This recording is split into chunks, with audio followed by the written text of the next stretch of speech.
Hello, welcome back to my channel. তো আজ আমরা যে ক্লাসটা করতে চলেছি সেটা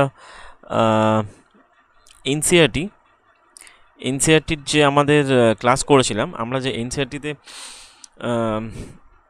ক্লাস 9 এবং 10-এর যে সায়েন্সের চ্যাপ্টারগুলো কমপ্লিট করেছিলাম বাংলাতে, সেই চ্যাপ্টারগুলোর আমরা জিস্ট হিসেবে অ্যাকচুয়ালি ওয়ান লাইনার হিসেবে দেখব। অ্যাকচুয়ালি এটা করার টার্গেট আমাদের একটাই, যে থিওরিগুলোকে ডিকোড করা, এনসিইআরটি থিওরিগুলোকে ডিকোড করা এবং পয়েন্ট ওয়াইজ দেখা, যাতে পরীক্ষার আগে একদম টু দ্য পয়েন্ট রিভিশন মারা যায়। জাস্ট একটা ভিডিওর মাধ্যমে তোমরা কমপ্লিট করে নিতে পারবে এবং টোটাল চ্যাপ্টারটা।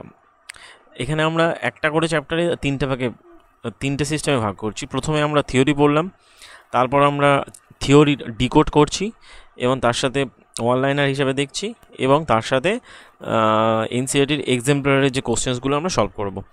আমরা ক্লাস 9-এর কেমিস্ট্রির এক্সাম্পলারে কোশ্চেন সলভ করেছি এবং থিওরি পড়েছি, বাট তার ডিকোড করিনি। ক্লাস 10-এর যে সায়েন্স ছিল তার কেমিস্ট্রির আমরা থিওরি পড়েছি, বাট ডিকোড করিনি এবং এক্সাম্পল করিনি। সেই জন্য আগে আমরা ডিকোড অফ দ্য থিওরি করব, তারপর যেটা করব সেটা হলো এক্সাম্পলারের কোশ্চেন্সগুলোকে ধরে ধরে সলভ করব। সেই জন্য একটা ইম্পর্টেন্ট চ্যাপ্টার থেকে শুরু করেছি, যেটা শুরু করছি আজকে, যেটা অ্যাকচুয়ালি কেমিক্যাল রিয়াকশন। এটা খুবই ইম্পর্টেন্ট চ্যাপ্টার এই কারণে, রাসায়নিক বিক্রিয়া চ্যাপ্টারে সমীকরণগুলো সম্পর্কে জানতে হবে। এখান থেকে অনেক কোশ্চেন্স ডিরেক্টলি এসেছে এবং আপকামিং এক্সামিনেশনে আসবে, তোমরা সেটা ফলো করবে, দেখতেও পাবে পরীক্ষা হলে। তাহলে বেশি দেরি না করে চলো ভিডিওটা কন্টিনিউ করি। আর এর সাথে কিছু আমরা এমসিকিউ দেখবো, যে একদম বেশি এমসিকিউ নয়, ছোটো কয়েকটা এমসিকিউ দেখবো। এছাড়া আমরা তো যে বিগত দিনে, বিশেষ করে 2024-এ হয়ে যাওয়া এক্সামগুলো, বিশেষ করে এলপি, টেকনিশিয়ান, জুনিয়র ইঞ্জিনিয়ারিং এইসব এবং আরপিএফ কনস্টেবল, এইসবের আমরা কোশ্চেনগুলো সলভ করছিলাম। যেমন আমরা এলপির কোশ্চেন কমপ্লিট করেছি, এলপির সমস্ত ফিজিক্স বাদ দিয়ে আমরা সব কটা কমপ্লিট করেছি। এলপি, জেই এবং টেকনিশিয়ানে যেমন বায়োলজি কমপ্লিট হয়ে গিয়েছে, তার কেমিস্ট্রির পার্ট চলছে, তিনটে পার্ট কমপ্লিট করেছি আমরা। এখনও পার্টগুলো আসবে, যেখানে আমরা 30টা কোশ্চেন বা 40টা কোশ্চেন করে কমপ্লিট করছি। যাই হোক, তো এগুলোর মাধ্যমে আমরা তো কেমিস্ট্রি কোশ্চেন সলভ করেছি এবং তোমরা দেখেছো সেইগুলোতে। এবং এইবারে আমরা যেটা করব সেটা অ্যাকচুয়ালি থিওরিগুলোকে ডিকোড করব এবং চেষ্টা করব যতটা তাড়াতাড়ি জিনিসটাকে সলভ করা যায়। তাহলে চলো ভিডিওটা কন্টিনিউ করি, লেটস স্টার্ট। প্রথম পয়েন্টে আমরা দেখব যে ম্যাগনেসিয়াম এবং অক্সিজেন যখন বাতাসে জ্বলে তখন এক ধরনের সাদা গুঁড়ো উৎপন্ন হয়, এবং সেটা আসলে কি, সেটা আর কিছুই না, সেটা হলো ম্যাগনেসিয়াম অক্সাইড। এবং এই ম্যাগনেসিয়াম অক্সাইডকেই বলা হয় যে ওই এমজিও। তাহলে এবং এটা যতক্ষণে এরকম একটা পাত্রে রেখে, যখন একে যদি আমরা হিট দিই, গরম করি, দেখা যাবে যে ম্যাগনেসিয়াম অক্সাইড উৎপন্ন হবে, সাদা গুঁড়ো পাওয়া যাবে, ডাস্ট টাইপের। এই যে ডাস্টগুলো পড়ছে, এবং এখানে সাদা গুঁড়ো পাওয়া যাবে ম্যাগনেসিয়াম ফি থেকে যখন উত্তপ্ত করব। তো সেক্ষেত্রে কী উৎপন্ন হয়? Magnesium oxide. এটা হলো ম্যাগনেসিয়াম অক্সাইডের সংকেত। তারপরে চলে আসছে 2 নম্বর পয়েন্টে, জিঙ্কের সাথে যখন লঘু সালফারিক অ্যাসিডের বিক্রিয়া হয় তখন হাইড্রোজেন গ্যাস উৎপন্ন হয়। তো এই হাইড্রোজেন গ্যাস যে উৎপন্ন হয় সেটা যতক্ষণে যে জেটানের সাথে H2SO4 বিক্রিয়া করলে জেটানের ওপর প্লাস H2 উৎপন্ন হয়। এটা অ্যাকচুয়ালি H2 গ্যাস হবে, এবং এর সংকেতটা হবে এরকম। গ্যাসের সংকেত হয় উপরের দিকে সবসময়, ঠিক আছে? তাহলে H2 গ্যাস উৎপন্ন হয়। তারপর যেটা, যে ম্যাগনেসিয়ামের সাথে যখন লঘু সালফারিক অ্যাসিড বিক্রিয়া করে তখনও একইভাবে H2 গ্যাস উৎপন্ন হয়। ম্যাগনেসিয়াম সালফেট উৎপন্ন হয়, লবণ, এবং তার সাথে H2 গ্যাস উৎপন্ন হয়। আর 4 নম্বরে দেখব যে মার্বেল যাকে বলা হয় জনবাদ, তার সংকেত কি হয়? এটা সংকেত হলো ক্যালসিয়াম কার্বনেট।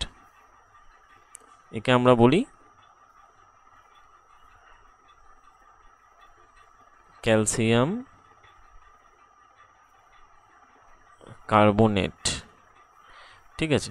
তো এখন এই ক্যালসিয়াম কার্বনেট থেকে আমরা কি করে পোড়াচুন পাবো? যখন আমরা এই ক্যালসিয়াম কার্বনেটকে যখন হিট করব, যখনই একে আমরা হিট করব, তখন এর থেকে আমরা পাবো দুটো জিনিস। একটা পাবো ক্যালসিয়াম অক্সাইড, যাকে বলা হয় পোড়াচুন, আর একটা পাবো, বা যাকে বলা হয় কুইকলাইম, একটা পাবো কার্বন ডাইঅক্সাইড গ্যাস। গ্যাসের সাইন সবসময় উপরের দিকে চিহ্ন করা হয়। এখন এই পোড়াচুন বা কুইকলাইম বলতে আমরা ক্যালসিয়াম অক্সাইডকেই বোঝাই, ওকে? এবং এর পরের স্লাইডে দেখব যে আমরা পোড়াচুন থেকে কি করে কলিচুন পাবো। যাকে বলা হয় স্ল্যাক লাইম, যাকে বলা হয় যে যে ওই যখন বাড়িতে যখন চুন জলে বাড়িতে যখন এই পোড়া চুন এনে যখন তাতে জল দেওয়া হয় তখন জলটা ফুটতে থাকে এবং এটা একটা তাপগ্রাহী মানে একটা তাপমোচী বিক্রিয়া, সে সম্পর্কে আমরা দেখব। যাই হোক, তার আগে আমরা যেটা দেখে নেবো যে কেমিক্যাল রিঅ্যাকশন কত ধরনের হয়। কেমিক্যাল রিঅ্যাকশন 4টে প্রকারে হয়। একটা হলো কম্বিনেশন বিক্রিয়া, যাকে বলা হয় সংযোজন বিক্রিয়া, যাকে বলা হয় সংযোজন বিক্রিয়া। তারপরে চলে আসছে ডিকম্পোজিশন বিক্রিয়া, যাকে বলা হয় বিয়োজন বিক্রিয়া।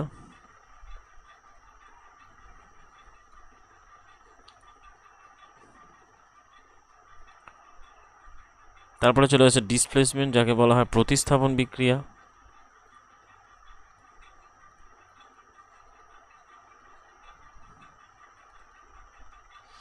এবং তারপরে চলে আসছে ডাবল ডিসপ্লেসমেন্ট দ্বি প্রতিস্থাপন বিক্রিয়া। দ্বি প্রতিস্থাপন বিক্রিয়া। এবং সবশেষে আসছে যে অক্সিডেশন এবং রিডাকশন, যাকে বলা হয় জারণ ও বিজারণ বিক্রিয়া।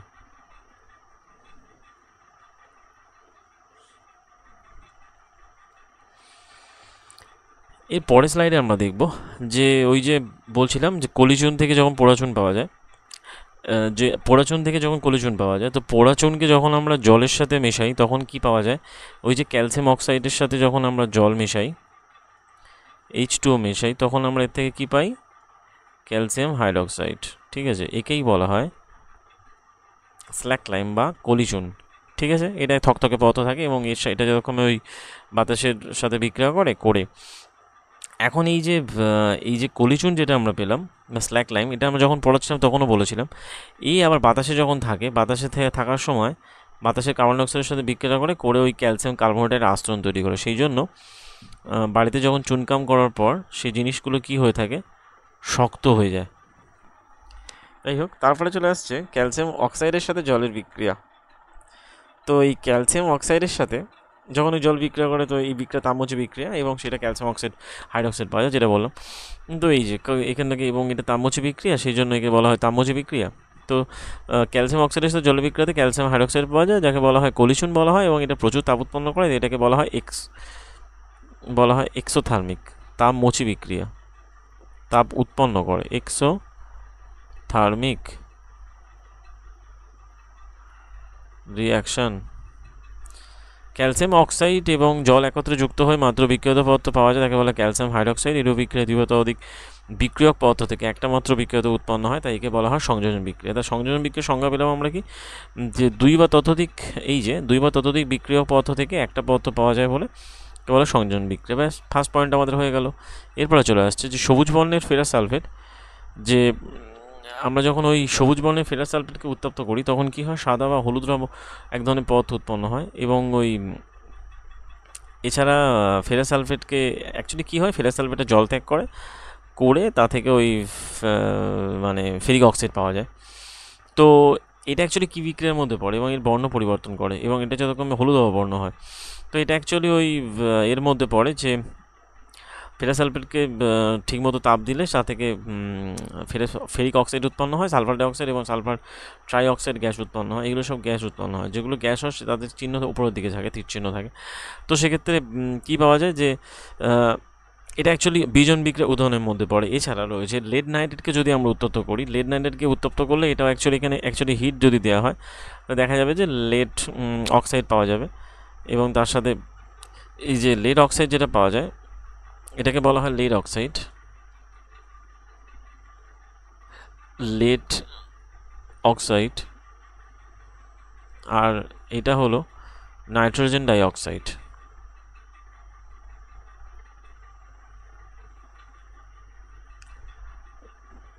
Nitrogen dioxide.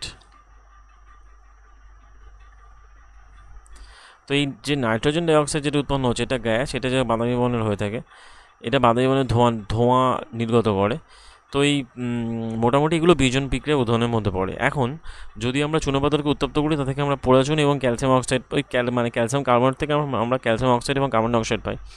আবার প্রাকৃতিক গ্যাসকে যখন মিথেনকে উত্তপ্ত করা হয়, বাতাসে দহন করা, তখন তা থেকে কার্বন ডাইঅক্সাইড এবং H2 পাই। এগুলো সবই বিয়োজন বিক্রিয়ার মধ্যে পড়ছে। মানবদেহ কোষে যখন গ্লুকোজ বা শর্করা অক্সিজেনের সাথে বিক্রিয়া করে যখন তাপ উৎপন্ন হয়, অনেক সময় পরীক্ষায় দেয় যে মানবদেহে যে শ্বসন প্রক্রিয়া হয় সেটা কোন এক্সাম্পলের মধ্যে পড়ে, তাপমোচী বিক্রিয়া। কারণ এখানে এটা অ্যাকচুয়ালি এক্সোথার্মিক, এখানে তাপ কি হচ্ছে, তাপ বেরোচ্ছে, সেই জন্য এটা এক্সোথার্মিক রিয়াকশনের মধ্যে পড়ে।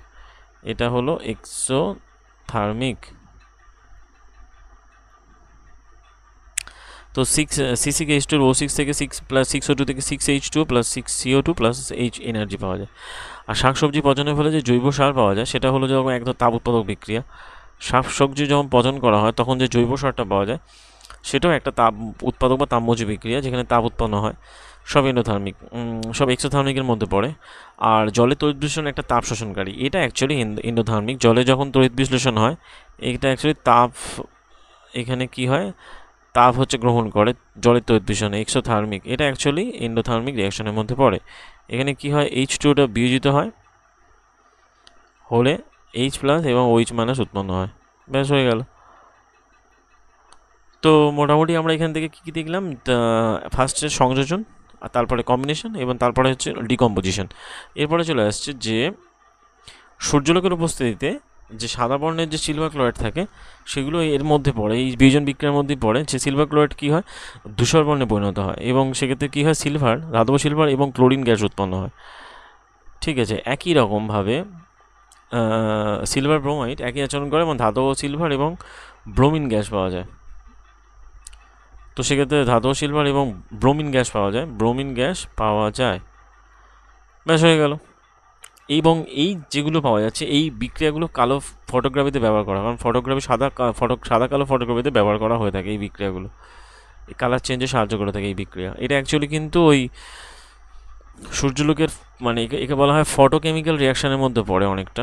ফটোকেমিক্যাল, যেহেতু সূর্যালোকের উপস্থিতি ঘটে সেই জন্য বলা হয় ফটোকেমিক্যাল রিয়াকশনের মধ্যে পড়ে। যদি ফটোকেমিক্যাল ডিকম্পোজিশন রিয়াকশনের মধ্যে এটা বলা যেতে পারে।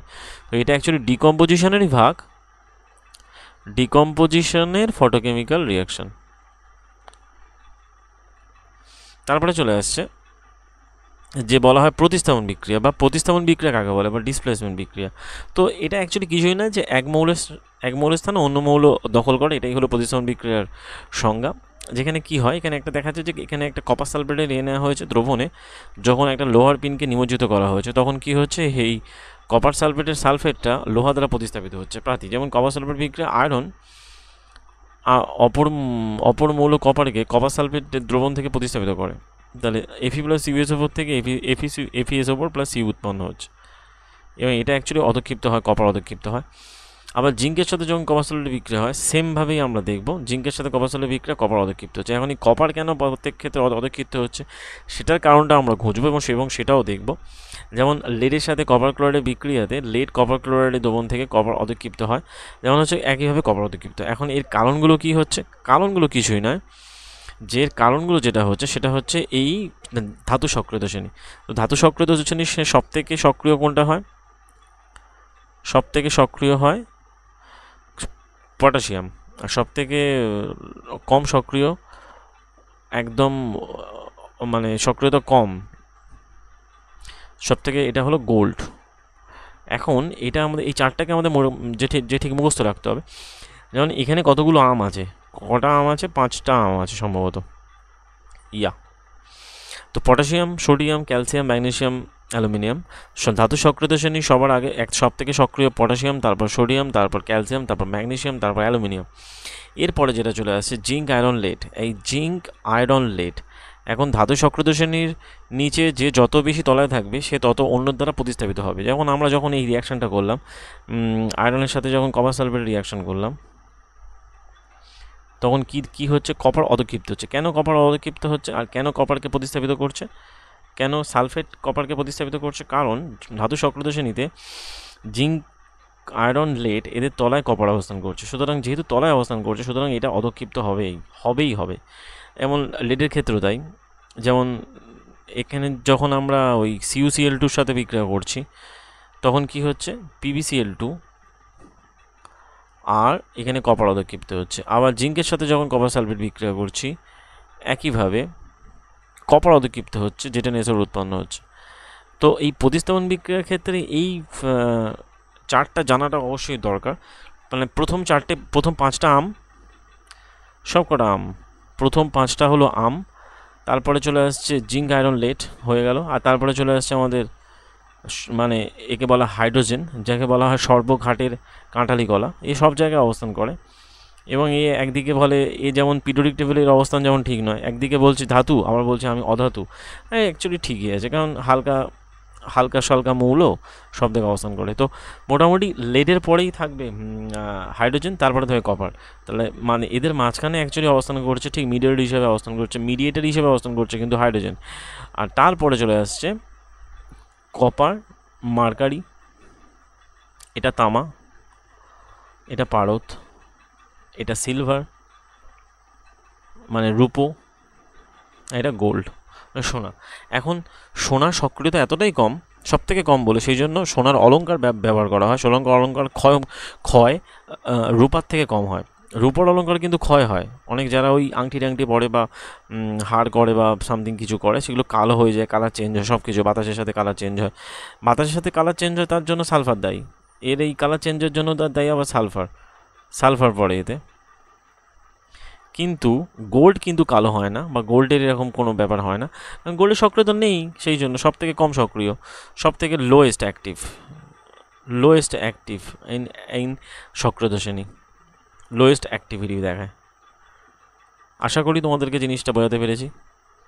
এর পরের পয়েন্টে চলে যাচ্ছি আমরা, সেটা হলো কি যে ধাতু সক্রিয়তা শ্রেণী, যেখানে ধাতু সক্রিয়তা শ্রেণীর পরে আসছে, এরপরে যেটা আমরা করব সেটা হলো ধাতু সক্রিয়তা শ্রেণীর পরে যেটা করব সেটা হচ্ছে জাউন-বিজন রিয়াকশন। তো জাউন-বিজন রিয়াকশন কি, এবং তার আগে আমরা যেটা দেখব সেটা হলো দ্বিপ্রতিস্থাপন রিয়াকশন। তো দ্বিপ্রতিস্থাপন রিয়াকশনটা কি? দ্বিপ্রতিস্থাপন রিয়াকশনের ক্ষেত্রে কি হচ্ছে যে এই ধরনের বিক্রিয়াগুলোর মধ্যে আয়নের বিনিময় ঘটে বলে একে বলা হয় দ্বিপ্রতিস্থাপন বিক্রিয়া। আয়নের বিনিময় ঘটে বলতে কি বোঝাচ্ছে, যে কিছুই না, যেমন যে সকল বিক্রিয়াতে অদক্ষেপ পড়বে, যাকে বলা হয় যে অদক্ষেপ পাওয়া যাবে, তাকে বলা, যেমন যে যা জলে অদ্রাব্য সেই জন্যই তো অদক্ষেপ পড়ে। যদি জলে দ্রাব্য হতো তাহলে তো সেটা জলের মধ্যে কি হতো, গুলে যেত, তাহলে তা তো হচ্ছে না। সুতরাং দ্বিপ্রতিস্থাপন বিক্রিয়া প্রথমত আয়নের বিনিময় ঘটে 1 নম্বর, এবং 2 নম্বর কী হচ্ছে, যে এটা জলে অদ্রাব্য। আর সোডিয়াম সালফেটের সাথে বেরিয়াম ক্লোরাইড যখন বিক্রিয়া করে, যেমন BaCl2-র সাথে যখন সোডিয়াম সালফেট বিক্রিয়া করছে, এই যে এখানে হয় অ্যাকচুয়ালি কী হয় যে Na2SO4 যখন বিক্রিয়া করে, তখন কী উৎপন্ন হয় বেরিয়াম সালফেট, এবং তার সাথে কী হয় 2NaCl, ব্যাস হয়ে গেল। তাহলে সেক্ষেত্রে কী হচ্ছে, আয়নের ট্রান্সফার হচ্ছে। এক্ষেত্রে কী হচ্ছে, যে ওই যে বললাম যে বিক্রিয়কের আয়ন বিনিময় ঘটে কাদের মধ্যে আয়ন বিনিময় ঘটে, বিক্রিয়ক যে যারা মোটামুটি বিক্রিয়ক হয় তাদের আয়ন বিনিময় ঘটে বিক্রিয়কগুলোর মধ্যে। যে বিক্রিয়কগুলো থাকে, বিক্রিয়ক এখানে কে, এখানে বিক্রিয়কের Ba2+ Cl2-, তাহলে এখানে বিক্রিয়ক কী হচ্ছে, প্রথমত বিক্রিয়ক হচ্ছে Ba2+ প্লাস Cl- আর কে 2Na+, আর কে SO4 2-। তাহলে আয়ন বিনিময় কাদের মধ্যে ঘটবে, এখানে যেমন 2+ আছে আর 2- আছে, এদের মধ্যে ঘটবে। আবার এখানে শুধু প্লাস আছে, এখানে মাইনাস আছে, এদের মধ্যে আয়ন বিনিময় ঘটবে। তাহলে এই আয়নটা চলে যাবে এদিকে, আবার এই আয়নটা চলে যাবে এদিকে। সুতরাং এখান থেকে পাওয়া যাবে বেরিয়াম সালফেট এবং সোডিয়াম ক্লোরাইড। তো বিক্রিয়কে সালফেট আয়ন এবং বেরিয়াম আয়ন বিনিময়ের মাধ্যমেই বেরিয়াম সালফেটের অদক্ষেপ তৈরি হয়। সুতরাং এটা আশা করি তোমাদেরকে বোঝাতে পারলাম। এরপরের যে পয়েন্টটা, আমরা তো ওই ধাতু সক্রিয়তা শ্রেণী দেখলাম, তারপরে চলে আসছে জারণ বিজন। জারণ বিজন কিছুই নয়, যেমন বলা হয়েছে যে ওই অক্সিজেন যখন গ্রহণ করে তখন জারণ হয়, আবার যখন অক্সিজেন ছাড়ে তখন বিজন হয়। যেমন এখানে রাসায়নিক বিক্রিয়ার সময় যদি কোনো পদার্থ অক্সিজেন গ্রহণ করে তখন তাকে বলা হয় পদার্থটা জারিত হয়েছে। যেমন এক্সাম্পল কি, এই যে কপার পাউডার রয়েছে, কপার পাউডারকে যখন আমরা ধীরে ধীরে উত্তপ্ত করি তখন সেটা কালো বর্ণের কালারে পরিণত হয়। তার মানে কি হয়, কপার বাতাসের সাথে বিক্রিয়া করে এই যে কপার অক্সাইড উৎপন্ন করে। ঠিক আছে, এই যে কপার অক্সিজেন অক্সাইড, তাহলে এই যে কালো বর্ণের কপার অক্সাইড উৎপন্ন হয়, তার মানে এখান থেকে আমরা কপার অক্সাইডের কালারটাও পেয়ে গেলাম। এটা কি কালার হয়? এটা অ্যাকচুয়ালি কালো কালার হয়। তারপরে যেটা হচ্ছে সেটা হলো কি, যে যেই রাসায়নিক বিক্রিয়ার সময় যদি কোনো পদার্থ আবার অক্সিজেন বিজারণ করে, তখন সেটা হবে কি, অক্সিজেন যদি বর্জন করে তখন সেটা কি বলা হয়, তখন সেটা বিজারিত হচ্ছে। যেমন উত্তপ্ত কপার অক্সাইডের উপর দিয়ে, এটা অ্যাকচুয়ালি কপার অক্সাইড হবে, তো কপার অক্সাইডের উপর দিয়ে যখন হাইড্রোজেন গ্যাস চালনা করব তখন কি হবে, কপার প্লাস জল উৎপন্ন হবে। এখন এই কি হচ্ছে, কপারটা অক্সিজেন ছাড়ছে, মানে এখানে বিজারিত হচ্ছে, আর এই অক্সিজেন গ্রহণ করছে, মানে এ জারিত হচ্ছে, ব্যাস হয়ে গেল। এবং রেডক্স রিয়াকশন কি, একসাথে কপার জারণ বিজারণ একসাথে হয়, এটা অ্যাকচুয়ালি একটা রেডক্স রিয়াকশনের উদাহরণ। যেমন এখান থেকে জিঙ্ক অক্সাইডের সাথে কার্বন বিক্রিয়া করলে জিঙ্ক অক্সাইড কার্বন ছাড়ছে, সেটা গ্রহণ করছে, তার মানে এ জারিত হচ্ছে আর ইয়ে বিজারিত হচ্ছে। এখানে যেমন MnO2 প্লাস HCl, এখানে অক্সিজেন ছাড়ছে কে, সে হবে জারিত হবে, তো অক্সিজেন ছাড়ছে কে, MnO2, তো সেক্ষেত্রে এ অ্যাকচুয়ালি অক্সিজেন ছাড়ছে আর এ অ্যাকচুয়ালি HCl গ্রহণ করছে, সুতরাং এখান থেকে জারণ বিজারণ একসাথে সম্পন্ন হচ্ছে, এই অ্যাকচুয়ালি হাইড্রোজেন গ্রহণ করছে, ব্যাস হয়ে গেল। এবং Cl2 তো গ্যাস উৎপন্ন হচ্ছেই। তো এমভাবে এটা অ্যাকচুয়ালি ঠিক রেডক্স রিয়াকশনের এক্সাম্পলের মধ্যে পড়ে গেল। এরপরে যেটা করবো সেটা আমরা কয়েকটি কোশ্চেন দেখবো। সেটা কি, প্রথম কোশ্চেনটা কি, যে which of the following statement about the double displacement reaction is correct. তো এই যে দ্বিপ্রতিস্থাপন রিয়াকশন করলাম, সেখানে কোনটা অ্যাকচুয়ালি ঠিক, সেটা হলো কি, যে ওই an exchange of the ion between the two reactant, only one reactant is required, the number of the product should be 1 and the reactant should be organic। তো সেক্ষেত্রে আমরা তো প্রথমেই পড়লাম যে ওটা exchange of the ion between the two reactant, মানে দুটো বিক্রিয়কের মধ্যে দুটো বিক্রিয়কের মধ্যে আয়নের ট্রান্সফার হয়, আয়নের বিনিময় হয়, ব্যাস একদম বেসিক কোশ্চেন, বেসিক পয়েন্ট থেকে পড়লাম। তারপরে যেটা বলছে যে in chemical reaction the arrow head point towards reaction products, solvent, reactant, আর কি বলা হচ্ছে, যে ঠিক প্রোডাক্ট। তো অ্যান্সার কী হবে, অ্যান্সার হবে শুধুমাত্র প্রোডাক্ট। তো শুধুমাত্র প্রোডাক্টের ক্ষেত্রে অ্যান্সারটা দাঁড়াবে। মানে কেমিক্যাল রিয়াকশানের ক্ষেত্রে যখন কোনো কেমিক্যাল রিয়াকশান বাড়ছে আমরা এ থেকে বি, এ প্লাস বি থেকে উৎপন্ন হচ্ছে AB, এই যে অ্যারোটা কার দিকে থাকছে, এটা কি হয়, এগুলো রিয়াক্ট্যান্ট, দুটো রিয়াক্ট্যান্ট, আর এটা হলো প্রোডাক্ট। তো এই অ্যারোটা কাকে ইন্ডিকেট করে, সেটা প্রোডাক্টকে ইন্ডিকেট করে, ব্যাস হয়ে গেল। তারপরে কোশ্চেন বলা হচ্ছে যে which of the following reaction releases the heat with the formation of the product. তো সেক্ষেত্রে কী হয়, এক্সোথার্মিক রিয়াকশন হবে। তো সেক্ষেত্রে এক্সোথার্মিক রিয়াকশানের ক্ষেত্রে মানে যাকে বলা হয় তাপ মোচি রিয়াকশন, যেমন আমাদের শ্বসন বিক্রিয়া, তাপ উৎপন্ন হয়, তাপমোচী বিক্রিয়া, ঠিক আছে, তাপমোচী বিক্রিয়ার মধ্যে পড়ে। তো ফার্স্ট এক্সাম্পলটাই হয়ে যাবে। তারপরে চলে আসছে 3 নম্বর, বলা হচ্ছে what is the state of precipitate in chemical reaction.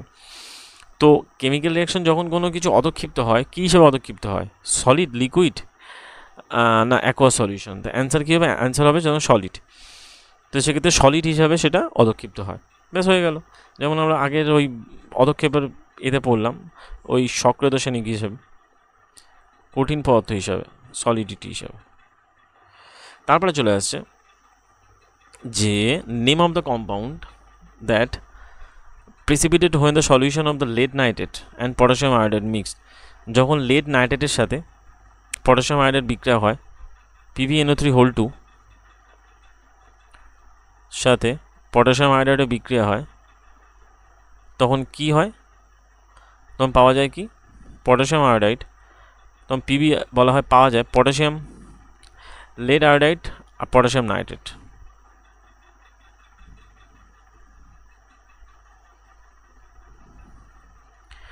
বা KNO3, 2KNO3 পাওয়া যায়, যাই হোক।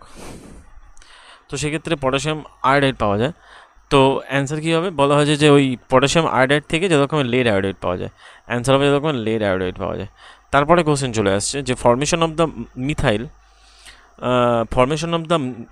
Chloride from the methyl chloride থেকে যখন আমরা মিথেল পাবো এবং ক্লোরিন গ্যাস পাবো, সেক্ষেত্রে রিয়াকশানটা কী রিয়াকশান হয়, যে বলা হচ্ছে যে বলা হয় প্রতিস্থাপন বিক্রিয়া, যে মিথাইল ক্লোরাইড CH3Cl থেকে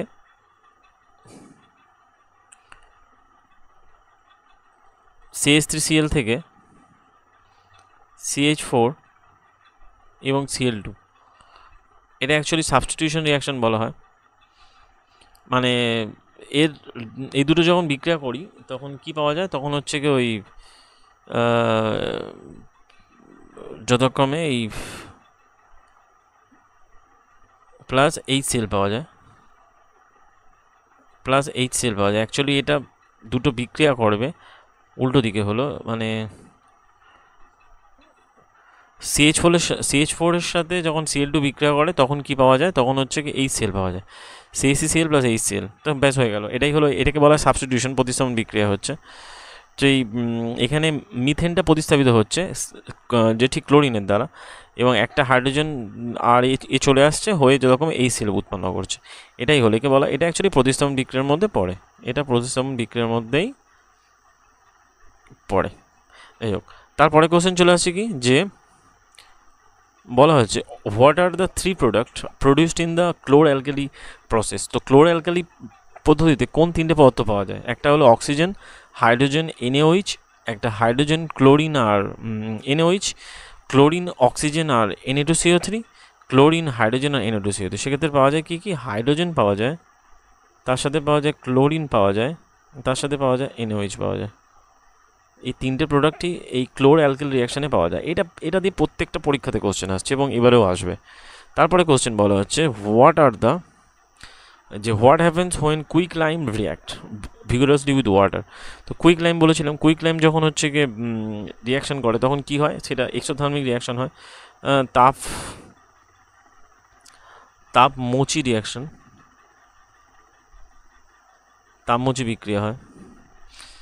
এবং কুইক লাইম মানে হচ্ছে কি তোমার ক্যালসিয়াম অক্সাইডের সাথে বলছে যে কি, ক্যালসিয়াম অক্সাইডের সাথে যখন বিক্রিয়া হয় হয়ে যতক্ষণে ওই হাইড্রক্সাইড পাওয়া যায়, ক্যালসিয়াম অক্সাইডের সাথে H2 বিক্রিয়া হয়, ক্যালসিয়াম হাইড্রক্সাইড পাওয়া যায়, এটাই হলো কুইক লাইমের বিক্রিয়া। ঠিক আছে, তারপরে রিয়াকশন বলা হচ্ছে যে respiration reaction in human is an example of, মানুষের যে শ্বসন পদ্ধতি যেটা হয় সেটা অ্যাকচুয়ালি কী ধরনের পদ্ধতি, সেটা displacement reaction, endothermic reaction, redox reaction না এক্সোথার্মিক রিয়াকশন। সেক্ষেত্রে সেটা কী হয়ে থাকে, সেটা ওই যে তখন বলছিলাম সেটা অ্যাকচুয়ালি এক্সোথার্মিক রিয়াকশনের মধ্যেই পড়ে। তো মোটামুটি যাবতীয় কোশ্চেন সব কিছুই কিন্তু যে টপিকের উপর, মানে অ্যাকচুয়ালি চ্যাপ্টারের মধ্যে যে টপিকগুলো আছে তার উপর থেকে কিন্তু কোশ্চেনগুলোকে বাছা হয়েছে, কারণ এই সমস্ত কোশ্চেনগুলো কিন্তু পরীক্ষায় এসেছিলো। সুতরাং মানে এনসিইআরটি বইয়ের এই বাইরে কিন্তু কিছু আসবে না, সুতরাং সেই জন্য আমরা কিন্তু থিওরিটাকে ডিকোড করেছি। যাই হোক, তারপরে কোশ্চেন কী আছে, তারপরে কোশ্চেন বলা হচ্ছে example of the electrolytic decomposition.